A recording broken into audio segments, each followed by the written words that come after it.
णमीयूणवढ्ढमाणं परमपाणं चिणन्ति शुद्धेन वोच्छामि रयणसारं सायारण्यार्धं मीणम्।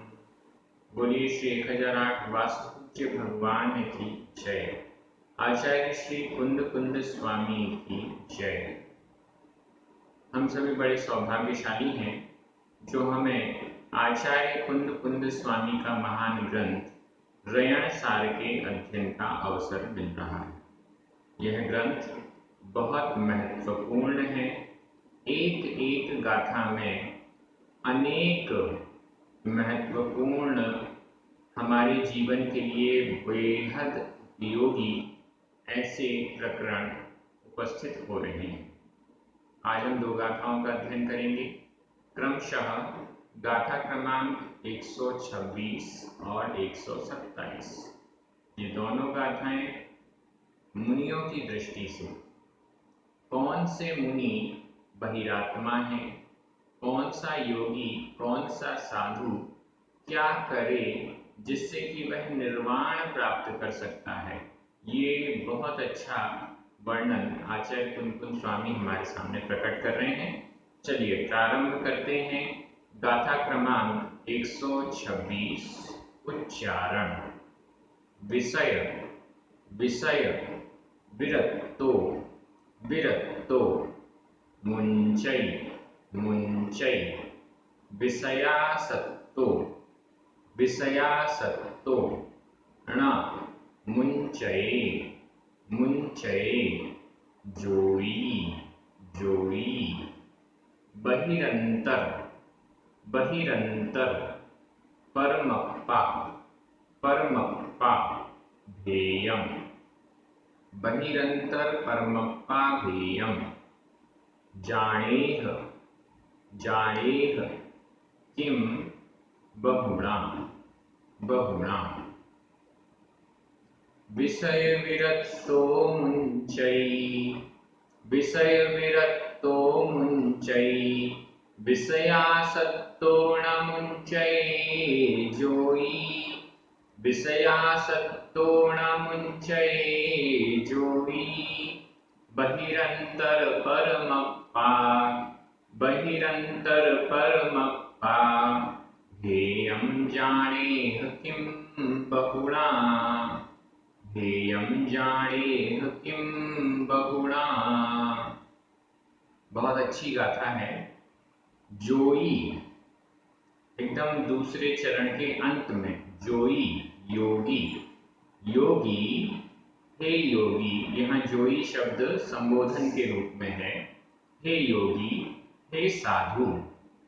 विषय विरक्तो मुञ्चै, हे साधु विषय विरक्तो, विषय विषय पंचेंद्रिय के विषय, पांचों इंद्रिय स्पर्शन रसना घ्राण चक्षु कर्ण, इन 5 इंद्रियों के जो विषय हैं, स्पर्शन इंद्रिय का विषय स्पर्श, रसना इंद्रिय का रस, इस प्रकार से जो पांचों इंद्रियों के विषय हैं, इन विषयों से जो विरक्तो विरक्त है, विरक्तो विरक्त विषयों से विरक्त, पांचों इंद्रियों के और मन को भी लगा लीजिए, 5 इंद्रिय और मन के विषयों से जो विरक्त है, ऐसा मुञ्चई छोड़ता है। मुञ्चई मुञ्चई यह वर्तमान काल अन्य पुरुष एक वचन का क्रिया रूप है। मुञ्चई छोड़ता है। किसको छोड़ता है? पहले जो चर्चा चल रही थी, स्वभाव गुण, विभाव गुण, कर्म, आत्मा, आत्मा कर्मों से बंधी हुई है। तो जो विषयों से विरक्त है वह मुञ्चई छोड़ता है, कर्मों को छोड़ता है, कर्मों को छोड़ता है, कर्मों को नष्ट करता है, कर्मों की निर्जरा संवर और निर्जरा करता है। कौन? विषय विरक्तो, विषयों से जो विरक्त है, पंचेंद्रिय के विषय भोगों से जो विरक्त है वह मुञ्चई छोड़ता है। विषयासक्तो संधि विच्छेद कर लीजिए। विषय या में छोटा आ, आसक्तो बड़ा आ, छोटा आ और बड़ा आ मिलकर बड़ा आ गया। विषयासक्तो, विषय में जो आसक्त है, विषयों में जो आसक्त है, पंचेंद्रिय के विषय भोगों में जो डूबा हुआ है, आसक्त है, ऐसा व्यक्ति न मुंचये, नहीं मुंचये छोड़ता है, कर्मों को नहीं छोड़ता। जो विषयों से विरक्त है वह तो मुंचयी छोड़ता है। मुंचयी और मुंचये ये दोनों ही वर्तमान काल अन्य पुरुष एक वचन के क्रिया रूप हैं। यहाँ पर ई प्रत्यय लगा हुआ है और मुंचये में ए प्रत्यय। वर्तमान काल अन्य पुरुष एक वचन में ई, ए, दी, दे ये प्रत्यय उपयोग में आते हैं। तो यहाँ पर विषयों में जो आसक्त है न मुंचये, नहीं छोड़ता है, जोई योगी। अब योगी शब्द को अगर हम संबोधन ना लें, उसकी जगह इसको प्रथमा विभक्ति का एक वचन ले लें, तो फिर अर्थ ऐसे जुड़ जाएगा, विषयों में विरक्त योगी मुंचयी छोड़ता है, कर्मों को छोड़ता है, और विषयों में आसक्त योगी न मुंचयी नहीं छोड़ता है, कर्मों को नहीं छोड़ता। ऐसा भी अर्थ, दोनों प्रकार से अर्थ किया जा सकता है। नीचे जानेह, जानो ऐसा लिखा हुआ है, इस कारण से योगी शब्द को संबोधन में ले रहे हैं। हे योगी, विषयों से विरक्त छोड़ता है और विषयों से आसक्त नहीं छोड़ता है, इसलिए जानेह, इसको जानो। किम बहुणा, बहु से क्या, बहुत बोलने से क्या, बहुत समझाने से क्या। इस दृष्टि से यहाँ पर जोई को संबोधन में ले रहे हैं। संबोधन में भी ले सकते हैं, प्रथमा विभक्ति में भी ले सकते हैं। किसको जाने, किसको जानो, बहिरंतर परमप्पा, बहिरंतर परमप्पा। बहिरंतर का संधि विच्छेद देख लें। बहिर रा में छोटा आ, अंतर छोटा आ, दोनों छोटे आ मिलकर बड़ा आ हो गया, लेकिन अंतर में आधा ना और ता ये संयुक्त अक्षर है। हालांकि बिंदी आपको अ के ऊपर दिख रही है, लेकिन वो एक्चुअली पीछे है। आधा ना और ता, अंतर, ऐसा हम दूसरे स्टाइल से लिखते हैं तो आधा ना और ता ये हमें दिखता है। ये संयुक्त अक्षर है। संयुक्त अक्षर से पूर्व जो दीर्घ स्वर है वो ह्रस्व हो जाता है, बड़ा स्वर छोटा हो जाएगा, तो वापस ये छोटा हो गया। बहिरंतर, बहिर बाह्य, अंतर अंतर अंदर, और परम, परमप्पा का भी संधि विच्छेद कर सकते हैं, क्योंकि हमें अप्पा शब्द तो निकालना है। परम माँ में छोटा आ, अप्पा छोटा आ, दोनों छोटे आ मिलकर बड़ा आ हो गया, लेकिन आधा पा पूरा पा ये संयुक्त अक्षर है। संयुक्त अक्षर से जो दीर्घ स्वर है वो ह्रस्व हो जाएगा, इसलिए वापस छोटा हो गया। परमप्पा, परम अप्पा, अप्पा शब्द तीनों में जुड़ जाएगा, बहिरप्पा, अंतरप्पा और परमप्पा। बहिरप्पा बहिरात्मा, अंतरप्पा अंतरात्मा और परमप्पा परमात्मा।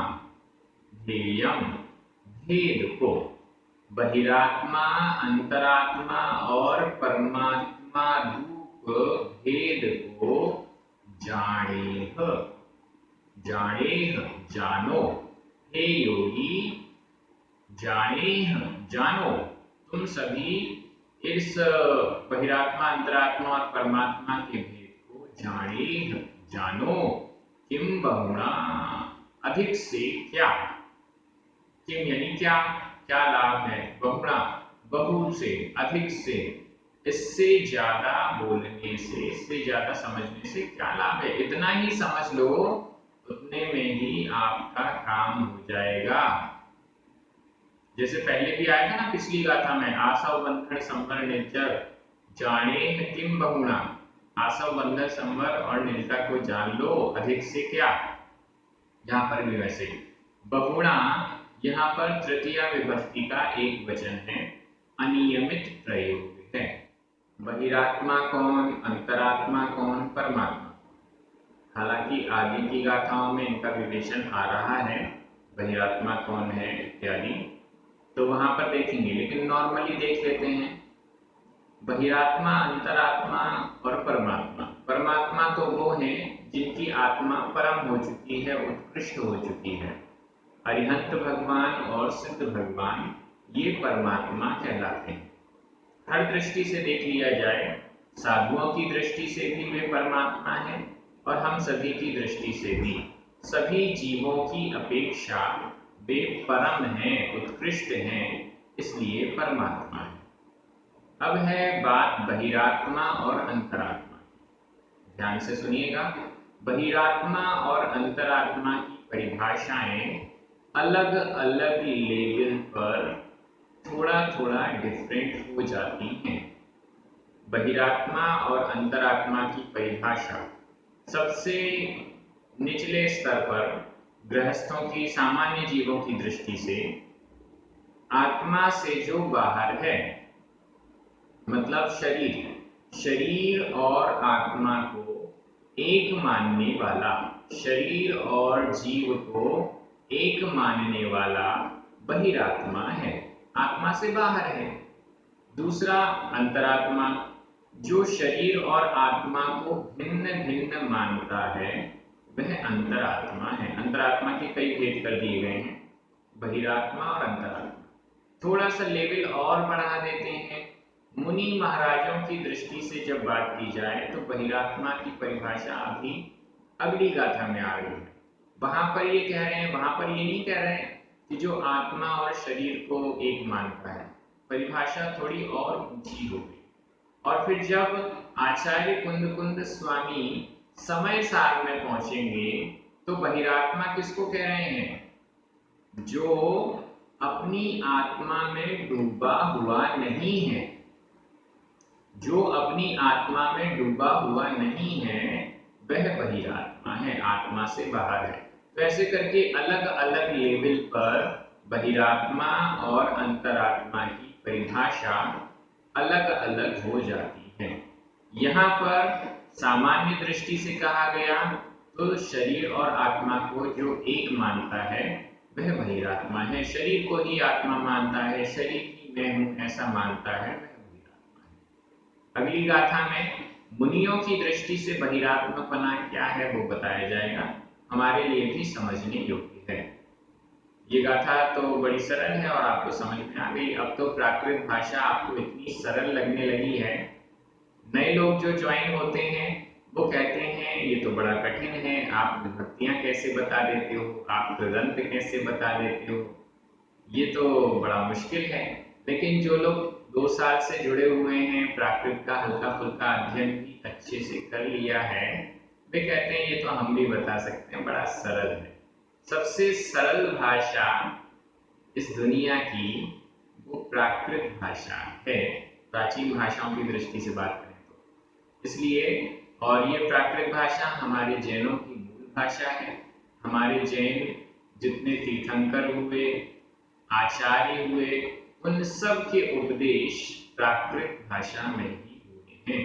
हमारे मूल ग्रंथों की रचना भी प्राकृत भाषा में हुई है।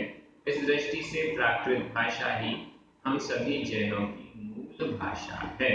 इस दृष्टि से सभी लोगों को प्राकृत भाषा से इन गाथाओं का अर्थ करना बड़ा अच्छा लगता है। आज का जो प्रश्न है जिसका उत्तर आपको लिखना है कमेंट बॉक्स में, वो ये है, आप अपने आप को क्या मानते हैं, बहिरात्मा या अंतरात्मा? आप स्वयं को बहिरात्मा मानते हैं या अंतरात्मा मानते हैं? और अगर कोशिश करें तो उसका कारण भी लिखें कि मैं अपने आप को ये मानता हूं क्योंकि मैं ऐसा मेरी प्रवृत्ति है। देखते हैं कौन क्या लिखता है। आप सभी बहुत अच्छे से कमेंट लिख रहे हैं और ये कमेंट्स भी एक प्रकार का इतिहास ही है। जब कभी देखा जाएगा 2021 में क्या चल रहा था तो ये कमेंट देखने पर समझ में आएगा कि जैन धर्म के स्वाध्याय में जैन समाज ये कहती थी। चलिए अब हम आगे चलते हैं। गाथा क्रमांक 127 उच्चारण।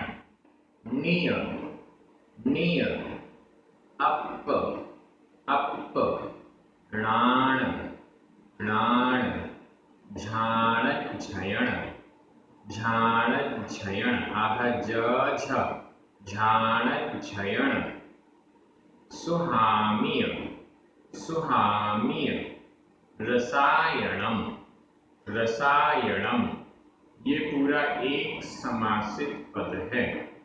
नी अपणान झाण झयण सुहाम्य रसायनम। पाणम, पाणम, मुतूण, आधा था पूरा था बड़े ऊ की मात्रा, मुतूण, और फिर खाण, ये एक्चुअली अवग्रह का चिन्ह है, कई जगह लगाया भी जाता है, कई जगह नहीं लगाया जाता। मुतूण खाण, इसका उच्चारण हम कैसे करेंगे?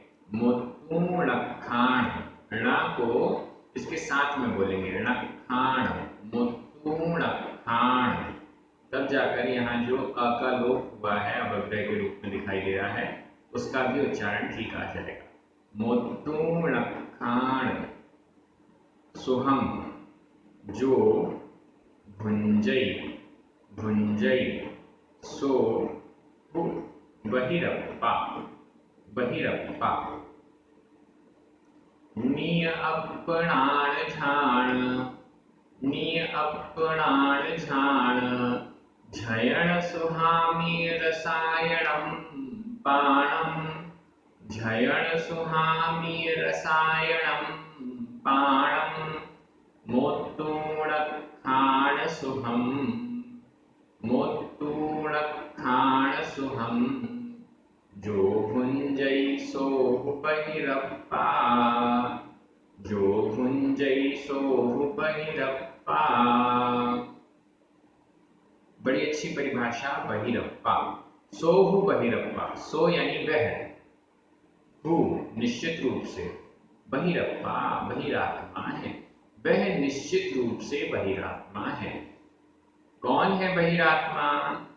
जो, जो शब्द भी मिल गया, जो ऐसा है सो वह बहिरप्पा बहिरात्मा है। कौन?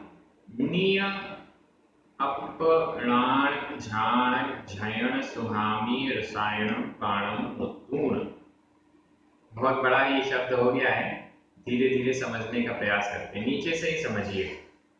जो मुतूण छोड़कर, अखाण, मुतूण अखाण, इसका संधि विच्छेद देख लीजिए।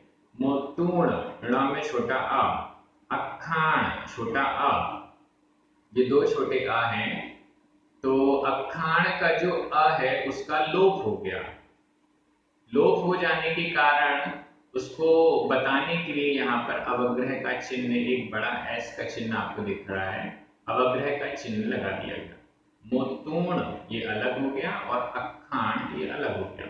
मुतूण छोड़कर, मुतूण यह संबंधक भूत कृदंत का अनियमित प्रयोग है।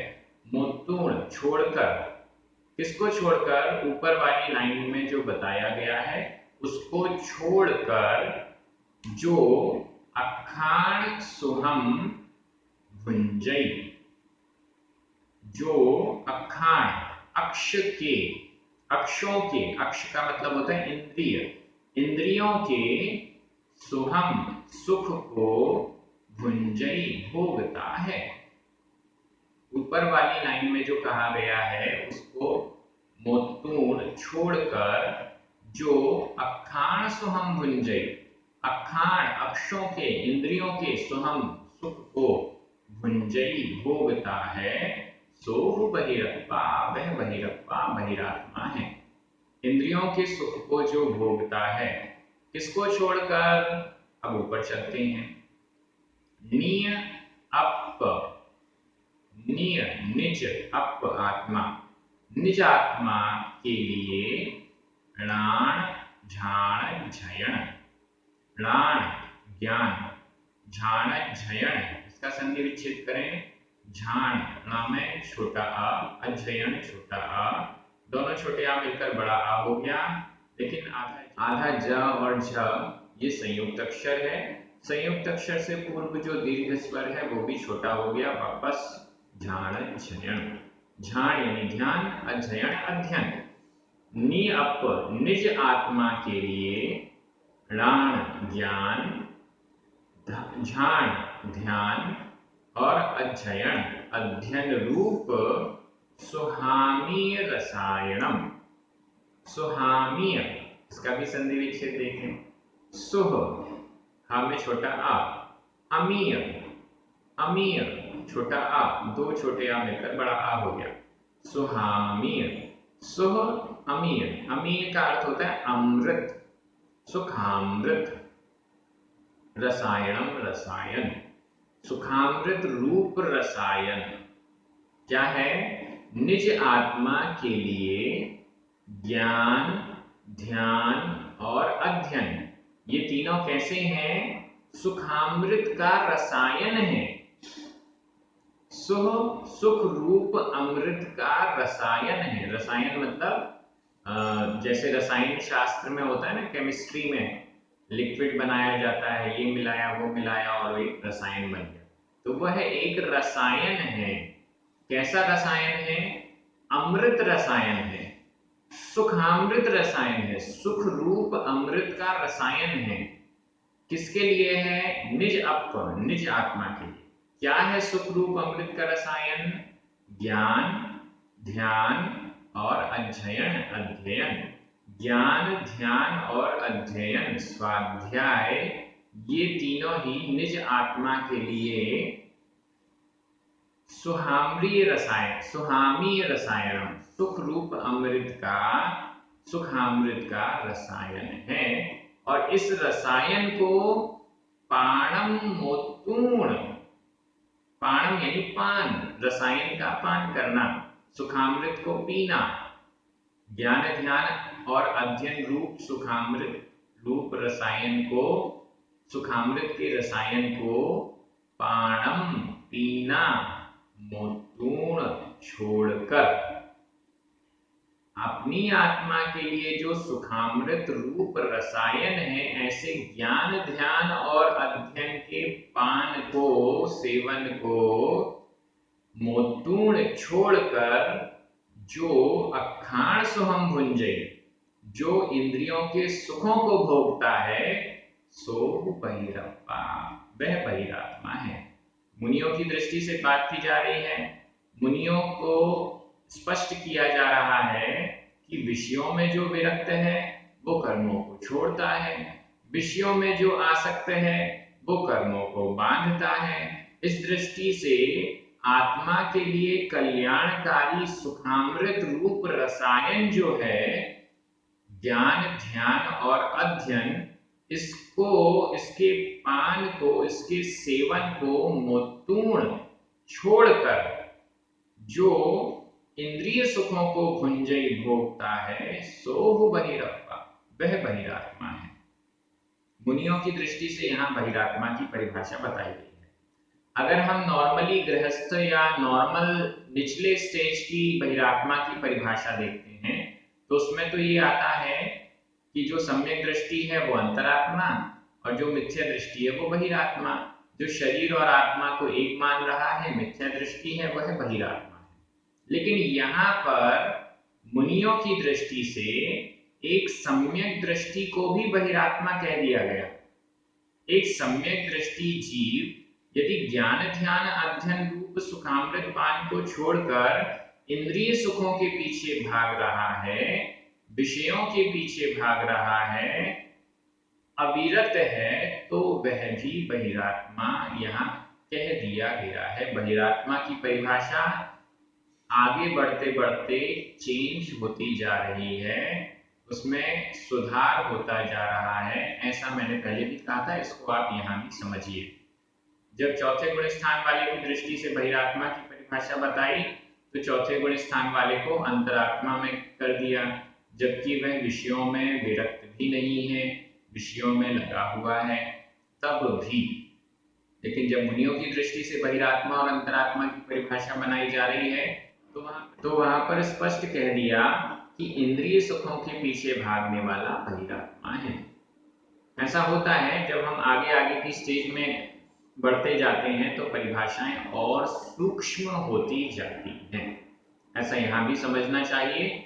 जो भी निज आत्मा के अमृत रसायन रूप ज्ञान ध्यान अध्ययन को छोड़कर इंद्रिय सुखों के पीछे भाग रहा है, ऐसा मुनि भी बहिरात्मा की कोटि में आएगा, ऐसा यहाँ पर कहा जा रहा है।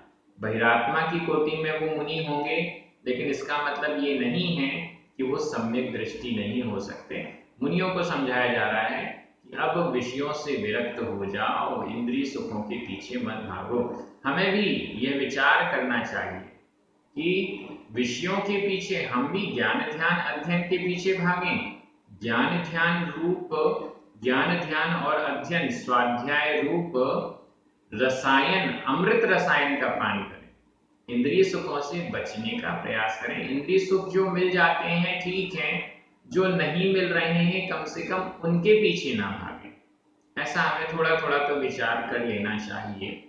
जीवन भर हम इंद्रिय सुखों के पीछे ही भाग रहे हैं, अब थोड़ा सा टाइम निकाल कर इंद्रिय सुखों को छोड़कर मात्र अपनी आत्मा के सुखामृत पान की दृष्टि से स्वाध्याय में लग जाएं। ये प्रेरणा हमें इस गाथा से ले लेनी चाहिए। आप सभी बहुत अच्छे से अध्ययन कर रहे हैं। अध्ययन करने के बाद मनन चिंतन भी करते हैं, ये एक बहुत अच्छा कार्य है। सभी को बहुत बहुत धन्यवाद। पुण्यार्जकों को विशेष धन्यवाद। सभी को जय जिनेंद्र। जिनवाणी माता की जय।